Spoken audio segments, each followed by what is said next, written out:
Hey everybody, it's Sabrina Hinney. Let me know where you guys are tuning in from. Anyway, I know a lot of people have been enjoying my Bible readings and all that, and some people say my voice when I'm reading, they can actually, they don't have to read their Bible when I actually read it. Okay, I know. Okay, so today we're going to go over Genesis 39. And Joseph was brought down to Egypt, and Potiphar, an officer of Pharaoh, captain of the guard, an Egyptian, bought him of the hands of the Ishmaelites, which had brought him down thither. And the Lord was with Joseph, and he was prosperous. He was a prosperous man, and he was in the house of his master, the Egyptian. And his master, now we have to think here, Joseph was also a slave. And in our society, sometimes we don't think, I think things are camouflage, who has been slaves and who hasn't. I believe we're all slaves if we really get down to it. If, we all work, we all pay taxes. I pretty much think we're all slaves in a sense of matter. And when we go deep into the history, deep into the Bible, there's many slaves here. And it's not always the people that you think are the slaves. Okay? And his master saw that the Lord was with him, and that the Lord made all that he did to prosper in his hand.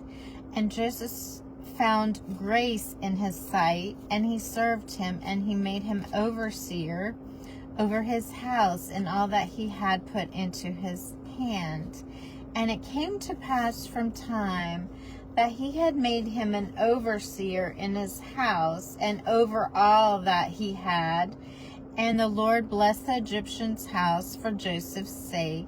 And the blessing of the Lord was upon all that he had in the house in the field. And he had left all that he had in Joseph's hand. And he knew not he had, save the bread which he did eat. And Joseph was a godly person and well favored. And he left all that he had.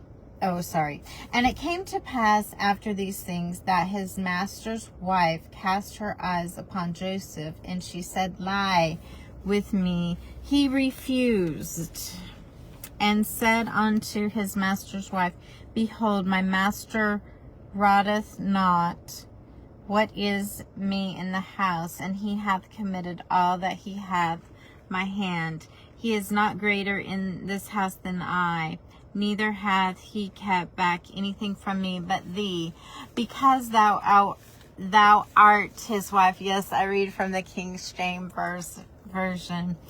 How then can I do this great wickedness and sin against God? And it came to pass, as she spake to Joseph day by day, that he hearkened not unto her. He to lie by her, or to be with her. That means to have sexual intercourse with her.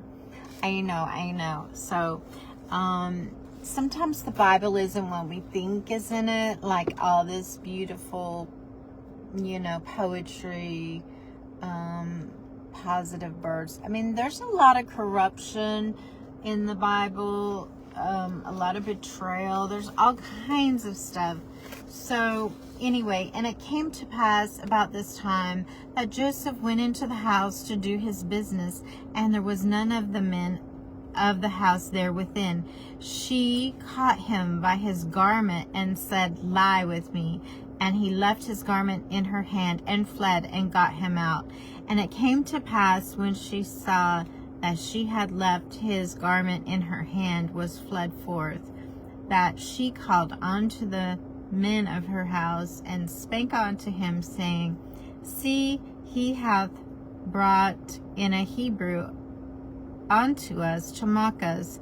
He came in unto me to lie with me, and I cried out with a loud voice. And it came to pass, When he heard, I lifted up my voice and cried that he left his garment with me and fled and got out. And she laid upon his garment by her until his Lord came home. And she spake unto him according to these words, saying, the Hebrew servant which thou hast brought us came in unto me to mock me. And it came to pass, as I lifted up my voice and cried, that he left his garment with me and fled out. And it came to pass, when his master heard the words of his wife, that she spake unto him, saying, after this manner did the servant say to me, that his wrath was kindled. And Joseph's master took him and put him in prison, a place where the king's prisoners were bound, and was there in the prison. But the Lord was with Joseph, and shewed him mercy, and gave him favor in the sight of the keeper of the prison. And the keeper of the prison committed Joseph's hands all prisoners that were in prison, whatsoever they did. He was the doer of it. The keeper of the prison looked not at anything that was under his hand, because the Lord was with him, and the Lord made it prosper. Well, I mean, Potiphar's wife, let's think about it. Let's go back a little bit. No woman is going to act that desperate if her husband wasn't taking care of all her needs. So we must think about these things. We must think about this thing. Maybe she wasn't really a bad woman after all. Maybe her husband ignored her. No woman is going to be that extremely desperate for sex if she wasn't getting her needs met at home. Okay, so let's give her a little break. And let's look at her husband. What was he not doing? What was he not doing to make her act like that? Because any well taken care of woman is not, especially if she's married, is not going to be sexually desperate for some broke guy that, how can I say it?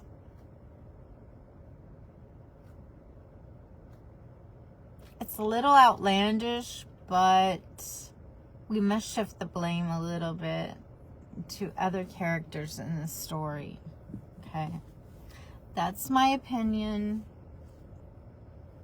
but I just know how women are, and so that's where this part of the story is a little bit outlandish, because even back then women catered more to their husbands. So for her to act out of this extreme level, it seems a little bit like, yeah, a desperate woman crying for help,